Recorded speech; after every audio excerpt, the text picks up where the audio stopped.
Okay, we're at the studio of Noelle Griffiths at Hafod in Tanneburg, above Manchurog. What work have you chosen from the collection and why? I've chosen a painting called Ligeia by John Hoyland. He painted it in 1978, and it's a large acrylic on canvas, 244 by 216 centimetres. And I found myself on John Hoyland's website, and that led me to the Arena film that he made in 1979 called 6 Days in September. And that was really when I decided I was going to use John Hoyland, because of the film, really. It's a great film, and he was talking over a series of days, I think, when he actually constructs a painting. And he made a painting which actually was the same series as the painting that the National Museum has, the Ligeia painting. So he was doing a series of paintings which was using the diagonal, and all similar size. And when I realised that he was painting, he was making that painting and talking about it, and it was the painting that was at the National Museum, it pretty much decided it. But it was mainly because I'd never seen it. I'd never seen the film.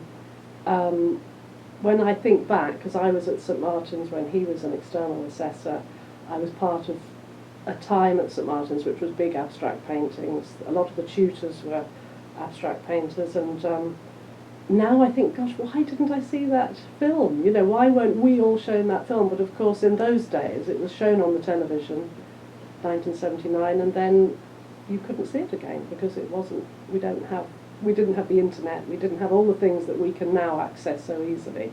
So it took me until last year to see that film, and I was knocked out by it. I thought it was a fantastic film.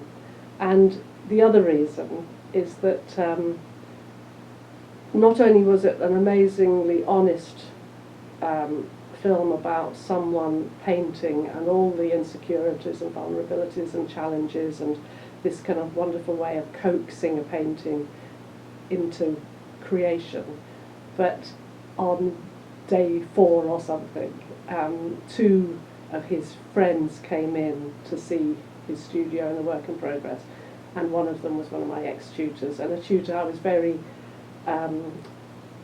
I felt very strongly was, you know, a positive influence at St Martin's, someone called Bruce Russell, and he was head of 3rd year, and that just kind of was amazing because it took me right back to the time when I was there. And the film was 1979, and I graduated in 1982. So I think that when you're painting, you are always tapping into other artists. You know, I mean, I can't imagine ever being in the studio without referencing other artists in some way, but maybe not directly, maybe more as a sort of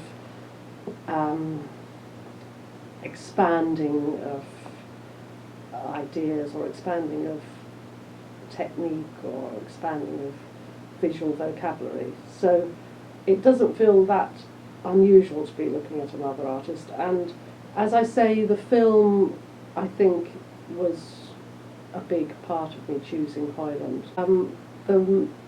The books are an important part of what I'm doing for this project, and that's where I've chosen for every painting that I make. I always write notes as I'm painting, you know, they're kind of me talking to myself, so they may come into the books as the text. But each day that I'm painting, I'm actually keeping a record of the colour and the paint that I'm using. So I have a whole series now of pieces of paper, all different sizes, and some of them different dimensions. But when I say different sizes, it's the same size for each book. So each painting will have a book, and that will be interesting. I'm not quite sure where that's going to go. I've approached the Trust for John Hoyland to ask if I can use a transcript of his film, and I might use part of it, and I might use some of my own notes as well. I go into the painting with a kind of idea in my head, and that's about it, and I just then go for it and see what's going to happen. Because part of it is giving yourself a starting point and then allowing it to develop in its own way. And I suppose in a way that's why the film of John Hoyland talking attracted me, because that's very much how he was working. He was kind of starting, giving himself a set of problems which he then found his way out of. And I suppose I'm giving myself a starting point and just seeing where it takes me.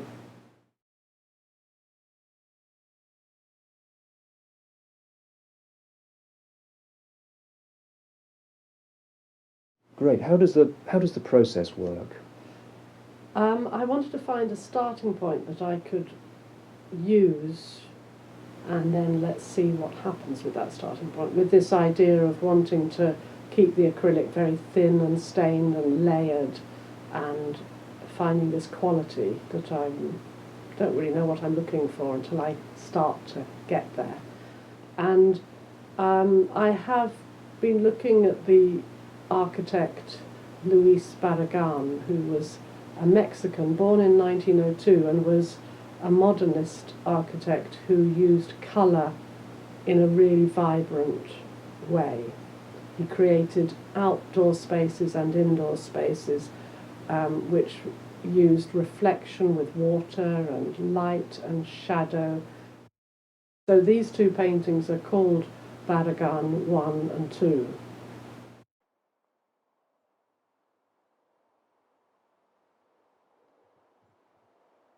So these are some of the paintings that I made on paper after starting this whole project on the two Barragan paintings on canvas.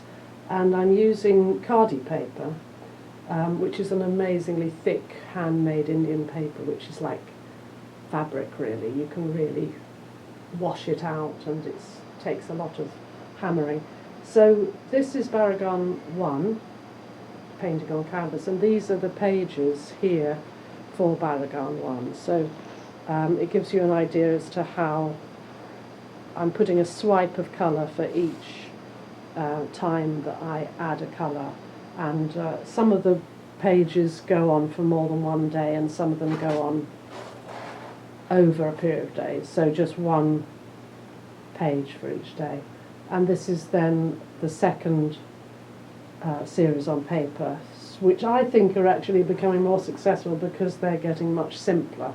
So actually throughout this whole process I'm trying to constantly keep it simple rather than allow it to be cluttered, and also to keep this lovely sort of saturated quality. This one here has got too much, this bit here, the rest is okay, but this bit here is too plasticky in my opinion. I don't like that quality, but I really like it when it's kind of matte and stained. And so these are the two paintings that relate still to Barragan, and they have their appropriate book pages as well. I don't see the paintings on paper as being any different from the canvases myself. They're definitely not studies, they're definitely paintings in their own right.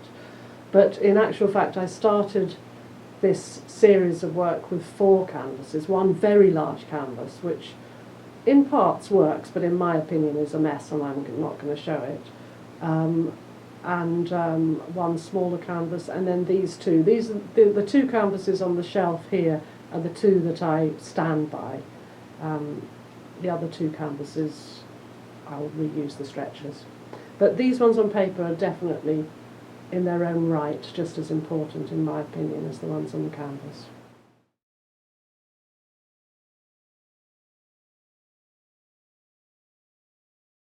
I was in Spain for part of the summer, and I set up a studio in the shade which looked across to the house I was staying in, and the house had a very strong pink end wall on the outside terrace and a lovely blue-grey wall. So these are actually quite accurate of the colours, and I decided, and in a way they're slightly influenced by the architect Luis Barragan as well, and so I decided that I would use those 2 colours and those shapes as a starting point for this body of work that I made when I was out there. So I was actually I set up these large sheets of watercolour paper on a board, and I was looking across to these shapes, and there's a kind of diagonal of the roof as well. So I was very much thinking I could use this shape, this area of shapes and colours as a starting point, and then just to see what happens. So this is very much me using something that exists, but as a starting point, and finding a process of simplification and balancing colour and tone. So apart from the pink and the blue, the other colours are colours that may have been a little bit influenced by what I was seeing, but were essentially colours that I was finding in this kind of intuitive process of painting that I really enjoy. I enjoy the way that through painting you're kind of refining and finding qualities that you wouldn't find if you were just to copy from nature, which I'm not actually interested in doing, or were to set yourself something that you knew you were going to do before you started it. So I love this whole exploration and intuitive response, call and response that painting gives you. And I wanted each of them to have a different quality as well.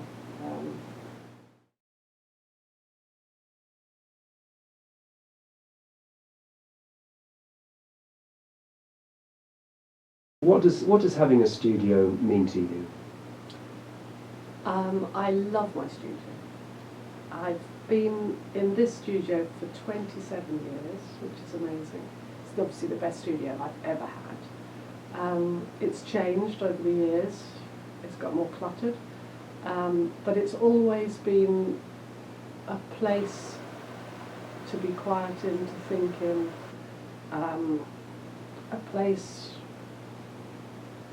a peaceful place.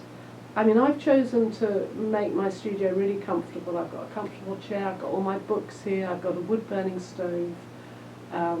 So it's a place to be comfortable in as well as to make art in. It's not just a functional space that I can trash if I want to.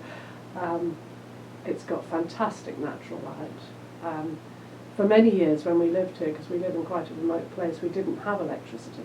And so this studio didn't have electricity until relatively recently. And so I never paint in here at night. The light is just to come in here and get something or do something that I have to do. I wouldn't dream of painting with artificial light because the colour changes so radically. So it's very much a naturally lit space that I can be creative in and I can think in and I can reflect in. I do have a kind of feeling that my little chair there is my thinking chair.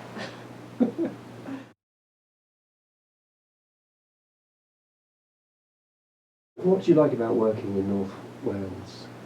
I moved to North Wales from London 30 years ago, and although, as I say, I've never really made paintings that respond obviously to the landscape and to being here, I think that being here feeds everything about my practice. I go for a walk every day.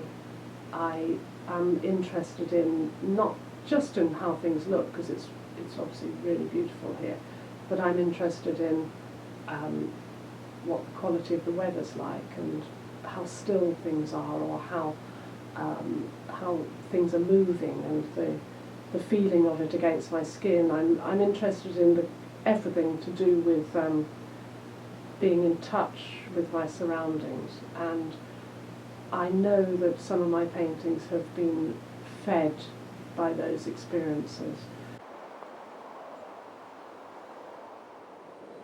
Thank you very much for letting us into your studio.